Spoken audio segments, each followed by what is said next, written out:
I want to give you some good examples of good and bad design for the same project.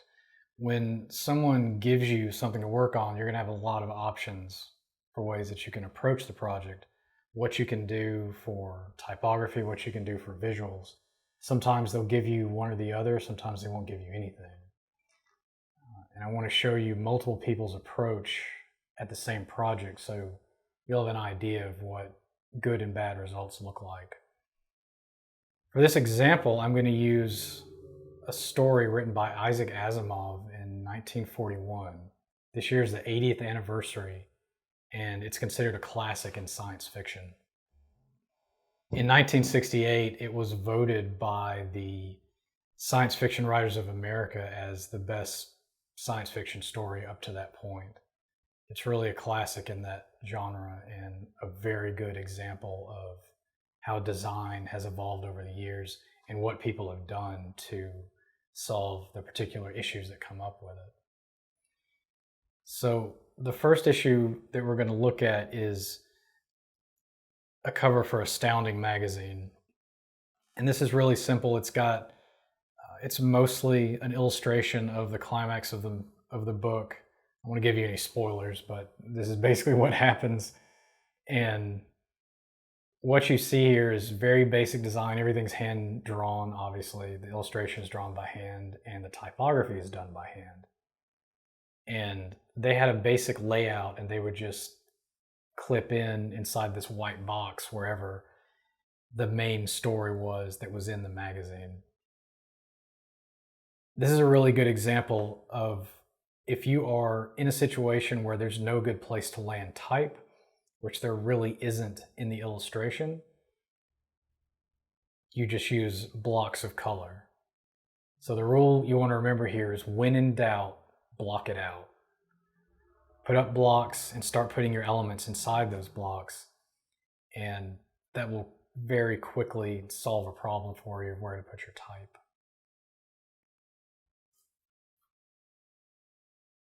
Second image I want to look at is the interior, and this is a design that was a really quick illustration and a very quick script version of the text. It's a much different solution for combining illustration and type. You'll find that combining illustration and type is something you're asked to do over and over and over again. Often photography and type will present the same problems as illustration and type. So you can think of photography and illustration as kind of the same thing. You've got to find a way to basically ruin a good picture by putting type on top of it and not have it look terrible. And that's not easy to do. That's the skill of a graphic designer, is combining things that really don't go together in such a way where people don't realize that they're looking at two different things that shouldn't be together. So in this one, it's black and white. They've got essentially the same scene as it's on the cover, but it's from a different perspective. And they just quickly did a nice script on the bottom. And that was their solution. There's plenty of white space to support all of that. So it's a good solution. Next, we're going to get into the re-release of the book in 1969. There was a resurgence of interest in Isaac Asimov as an author, and they re-released it in a longer version. In Astounding, it was a short story, and it was such a popular short story that he expounded on it and made it a full book. And that's what you see here. Still a very simple illustration, very different from what you saw before. You've got a lot of block elements. Things are pretty colorful, which was the style in the late 60s. There are a few wasted elements here where you've got some lines you don't need, like that yellow line around the outside is really unnecessary. Some of the yellow lines inside at the bottom of the letters, you don't really need those. It just creates more vibrating space for your eye to bounce around in there when everything could just be black. The brown would have enough contrast with the purple that you don't really need to separate it with that yellow line. The type starts to get fairly experimental, but you can still read it, which is kind of what you want to do when you work with headline type. You want the type to be interesting to look at, but you don't want it to be illegible or difficult to read because people just won't read it. The only other critique I would have for this is at the bottom, that text is in black. If you really wanted for it to show up better, you could make it white. But overall, this is a good solution. There's a lot of negative space. And it's colorful. People like that, whatever. But it literally puts stars around Isaac Asimov's name, and he's the star of the show. So it's a good solution. Things start to go downhill after that. The next one we're going to look at is from 1990, and he pulled in a co-author, Silverberg, who added some things to the story. I haven't read this version, so I don't know exactly what he added to it, but the cover is very typical of a cover from the early 90s. Type is as big as they can make it, because you got to think this was on a small paperback that was probably about this big. And then there was probably a larger, hardback version, but there was a small paperback, and you can tell they have a nice image that gives you the main catalyst for what happens in the story. And they even left a bunch of negative space up top for the type to land in. So they planned it pretty well for the image and the type to land together. The type is weak. Putting Asimov at the top is smart because he's the main draw. More people know who he is than Silverberg, so Silverberg gets second listing. That makes sense. Nightfall is difficult to read. It's hard to tell in this photo, but that text is actually gold. Gold text was a big thing for book covers in the 90s. I guess people just thought it was fancy or whatever. They like to make text gold. And the problem with metallic text is if you look at it from the wrong angle, it looks white or it looks black. So you can't, it alternates between white and black. So you can't really plan a good background from all angles. And this is a good example of how this can fail, because the background is really dark. It's mostly black. And if you go at this angle, now you've got black text on a black background. And the only reason you can really see it is that they've put a red drop shadow on it, which is horrible design. That's just atrocious to look at. What they're trying to do here is they've got the sun, which is reflecting and keeping the light, is putting red light on the letters. I get that. It still looks terrible. Don't do that. Don't ever put a red drop shadow on text. That's horrendous. Next, we're going to look at this one's so bad. Next, we're going to look at a movie poster that came out from it. The movie is absolutely terrible. Don't even bother to watch it. It's even worse than this poster. So again, they started with an illustration. Most sci-fi starts with an illustration because you can't take a picture of it, right? It's all imaginary. It didn't really happen. So science fiction illustrations are really popular. So you've got this illustration, shows what's going on, and there's no real room for the text to land anywhere, right? So they've got a bright yellow sun, and then they've got a dark sky behind it, and you've got to put a word over a dark part and a light part, and it doesn't work. So if you make the text white, you're not going to see it on top of the sun. If you make the text black, so it does show up on the sun, you're not going to see it on the sky behind it. So what was their solution? Outlines, of course, because why wouldn't you put outlines on it, right? You can read it. Problem is you don't want to read it, because when you look at that text that says Nightfall, your eye bounces around inside all those lines, and you don't want to look at it. It's a struggle to look at it, and it's a poor solution. And to be fair to the designer, this is so bad, he probably had a day at most to do this. Someone probably said, here's the illustration. It took so long. We need it by the end of the day. And he did the best that he could. Some better solutions here would have been to block out, right? When in doubt, block out. If he had blocked out like the cover of Astounding from 1941, he would have ended up with a better solution here. You can read the light-colored text in the corners and in the bottom, but this is a really unforgiving layout because there's no good use of negative space. And sometimes you can get away with that, which I'll show you in another version of this, but you really have to know what you're doing. Most of the time, you want as much negative space in there as possible because it lets people's eyes rest and it gives them somewhere to go where they don't have to focus on these figures in the foreground or the text. It gives them someplace to rest. Around the same time, there was, I guess it was a special edition of it, maybe of the one we looked at earlier. This is from 1990, and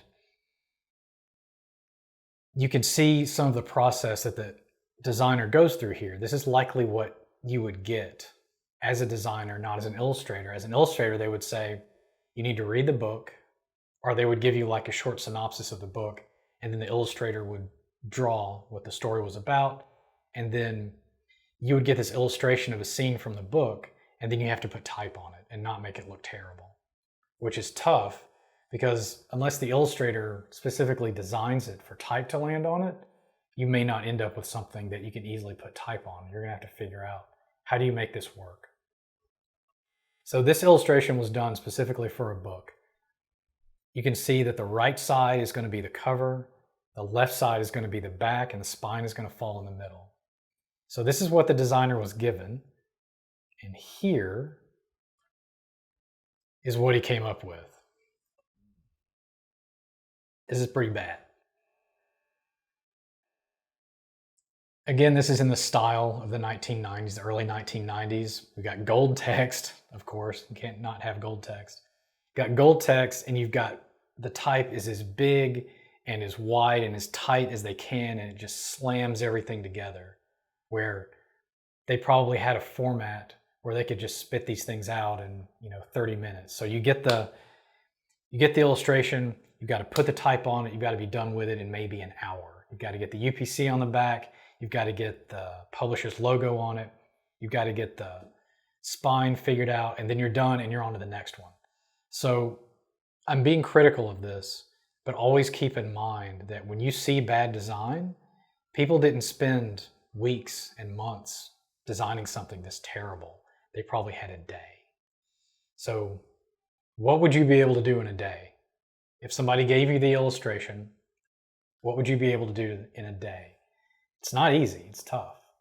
It's really tough. And that's why they have templates where when they find something that works, when their publisher says, hey, we sold 100,000 books and it has gold text on a dark background, just do that on everything. In case that was the reason we sold 100,000 books. Just do that on everything, right? And that becomes their template, and then everything on the shelf looks exactly the same until somebody comes along and does something different. So the last one I want to show you is a solution that's good. This is a really good example of how you achieve good design with the same set of parameters. This is extremely well done design. It's operating on a very, very high level.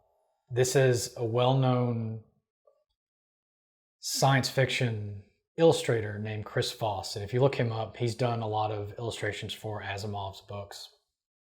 And he knows that he's designing for a book and has laid things out in a way that allows a designer to come in and do what he needs to do and still make it look good. I don't know if he worked directly with the designer, but it's likely. This is a style that became popular in the 1960s. The typography is 100% from the 1960s.